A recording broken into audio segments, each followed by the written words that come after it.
na seryoso sa iyong pagmamahal,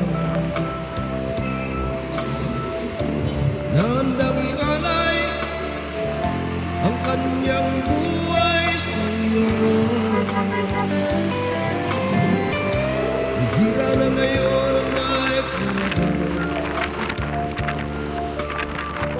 kaya pag nagmahal, ingatan mo nang hindi matulad sa